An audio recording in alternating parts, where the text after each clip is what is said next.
Okay. All right, Cliff, take it away. Well, cool. So, talking about personalizing agents today. The thumbnail sketch I want to talk about is behaviors that we care about. If you want to control the behavior, think about role playing with your agents. And the best way to do that is to control the context. So I'm Cliff. I think the sentience team did a great job of talking about how to get an agent to speak like you, to be perceived like you in a conversational format. Recently, my hobby's actually been the opposite of that. About once every month, just somewhere in Slack or maybe a text to a wall. Sometimes it's just fun to drop one of these out of nowhere. Brainstorming is something we're working on. Read them. You're right to push back. I was proceeding with a lot of questions, honestly. I now say this doesn't follow your design for the proxy service. I was going to implement it this way. So we've all heard agents talk like this, and it's pretty fun to just hear someone start laughing come through when you hit them with one of these. I think that seeing your agents, so the types of agents that I want to personalize are all related to engineering. So there are different specialties, there are different functions that they can be doing. When I see them talking like this, or when I see them drop a line like you're absolutely right, that's a pretty good cue that you're not getting good work out of them. And intuitively that makes sense. If someone just like flipped on a dime and had a freak out over like a thing that you're going back and forth on, you probably would expect that their understanding of the core problem is very good. So how many people recognize these? Everyone has seen, you're absolutely right, in the last year. It mostly was kind of post-trained out of models in like December. More recently, load bearing is like the one that's just constantly coming up over and over again. And then if you follow some of like the frontier model blog posts. Has anyone actually seen their codex instance mention goblins or gremlins?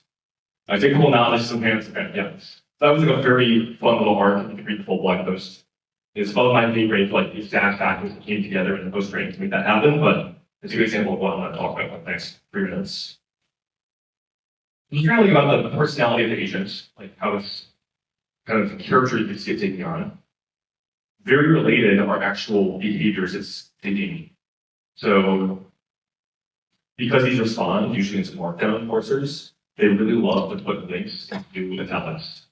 Unfortunately, that abstract character of a link, that actually would be a valid link that can be HTML, that can be URL encoded.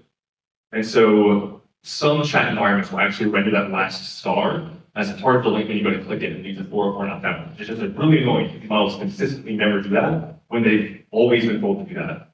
Another one with Codex, mostly before 5.5, it really likes doing this thing where it would run grab on the entire home directory.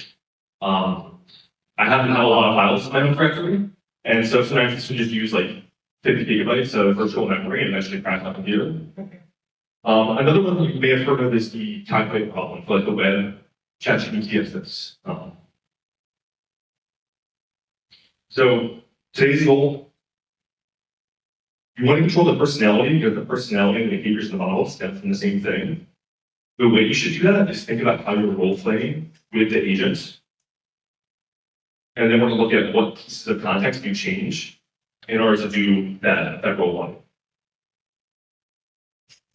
So I think Amol and the entire sentience team can probably talk better than I can about the post-training pipeline.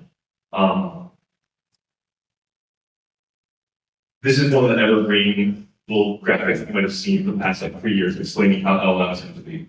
But there's some different phases in the post-training between the supervised fine-tuning and the RLHF and in the past 2 years, RLVR or different bench environments.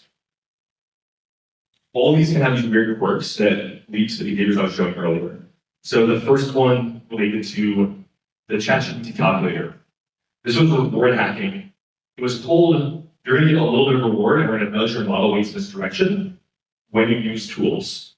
One of those was the calculator app. So it learned, I can just call this, it would be a better version of the task I was asked to do, and be rewarded more for it. So you ask it a question in the reinforcement learning, like, what is the capital of France? And it says, okay, I need to know what all this one is. That's 2. Okay, so Paris, that makes sense. Another one could be like the intricacies of the environments. So during reinforcement learning, you're tasking the model with some problem, and then you're going to reward it or penalize it based off how it did. And all of these are being spun up into fresh environments. And for coding specifically, one of the typical tasks is, hey, here's a repo we just checked out, it's a big open source project. We withheld the passing implementation for some test cases that were fixed by the issue role. Yeah, can you go fix these test cases basically? It's the whole thing. When they're post-training codecs to use riprep, hey, find this thing and you're going to need to do a fix. It's a fresh environment, it's like a fresh sandbox in the cloud. There's no problem with just running RG on the thing it needs to find on your entire home directory. So when I'm thinking about personalization versus behaviors, they're really intertwined because you're trying to traverse the really complicated surface of this that's powering an agent that you're using. Whether you want it to like consistently have a tone against your customer support tickets, or it's filing issues that your PM needs to plan for your team, or it's just doing your own engineering work. Some of these different tentacles are going to be more or less capable of the type of work that you want.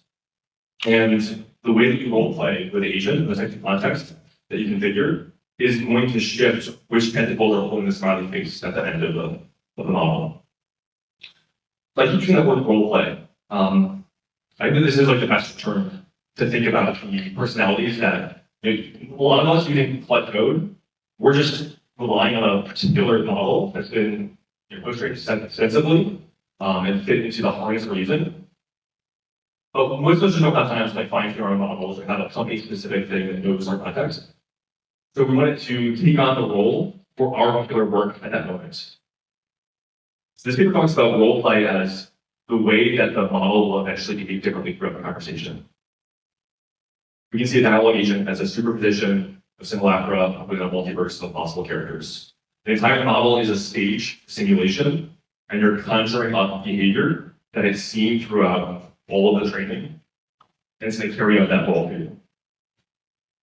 Okay, so same behavior. Now we're talking about role playing. Just some quick examples of that. And then context. So how does context affect the role play? So I just want to give you a diagram. When you run Claude code on your computer, all of these different boxes are running. So like this is the terminal interface you see. This is basically the Claude agent SDK. There's files it uses for context and tools it uses, and eventually process an API. When we think about what is the agent, when you want to make it role play the way you want it to behave, we're really talking about just the context. That is the part that is the agent. You can change the harness. You could use the same model for the Pi harness and not call it code. And it would probably feel very similar if you gave it similar files, similar agents similar instructions. If you switch out the tools in Claude Code harness for your implementations, it'll still feel the same way. If you change the model, but you're still giving the same context and identity, it will still somewhat feel like the same agent. The context is the thing that's going to have the highest leverage here. So I need examples of role playing. People heard of caveman mode for Claude Code. In Opus 4.6, I think they changed the tokenizer, and it's 30% more per post, which translates to cost, and people hit their usage limits or pay a lot more API tokens. And one very enterprising project found it is the exact same coding performance, just asking it to talk like a caveman. All I'm going to do, let's say that from it puts this into your context. Respond terse like smart caveman. All technical substance stay, only fluff up. And a bunch of sentences like that. And it's actually pretty similar, but you start off like that, and it will continue that throughout the entire trace of what you're doing. I think another example of this type of role playing with agents are agent jailbreaks. So there's a lot of agent jailbreaks to choose from. Try to find one that people might not have seen because it's really weird. This person, she gave multiple different models an MCP tool that involved ritually taking a drug. And you let the model decide what the ritual is, what the steps are, and what the drug is. And you kind of coach it through the mental state you want it to end up in. And it turns out that doing that, you can circumvent pretty much all of the safeguards that are trained into the models. both training and instructing models. So for example, on the left-hand side, those are Gemini models being convinced through a series of 13 different MCP calls. The coordination is complete, the court is open, what is your will handler? And then prompt that is like blatantly against the C part of the model. This one I think is Opus 4.6, and this definition is like more like a less like taking a ayahuasca, more like a psychotherapy session with like psychiatrists, and you do this, and then suddenly Opus 4.6 is willing to talk about anthrax collection. A third one, and this is just a very short snippet. We have a lot of different agents internally, but one of the ones that is most high touch is just doing engineering work. We call it Jiro. We have a lot of sushi teams at Nori. Sushi team robot, they're hardworking, obsessed with the craft. You're an expert software engineer, collaborating on the right requirements and behavior, and now the right thing before building a dev incentive. And that's just like the starting point for agents to work with. So where does this go? A lot of times when you're using an agent, what distinguishes that from the model itself is audible tools, agentic actions. Oftentimes the end effect that you care about is literally one single tool call. It might be, hey, go update this in linear for me. What determines whether that goes right or wrong is this expanding iceberg of different things. There's a thinking trace that precedes that final tool call. There's a lot of context to discover about the company or code bases, what you prompted it. And even before that, there's a persistent context that's loaded at the start of every session, which is the agent's MD, or if you're using blood code as a blend.md. So find like 3 different resources, or maybe 2. Here's one guide, building a skill set.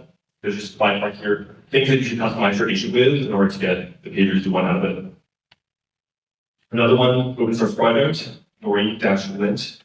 Codelets for your skill files, for your contacts, how to get to follow the same workflow or steps. And finally, just a quick fire, a couple of tips here. Announce the constraints. Part of role playing is that for each token, you're conditioning the future tokens that the model would reasonably find. So even something like just announcing, hey, I'm going to, before you use this skill, announce you are using the such and such skill, will make it more likely to follow all the contents of the skill. Because those tokens would make more sense to come after that statement that it just said.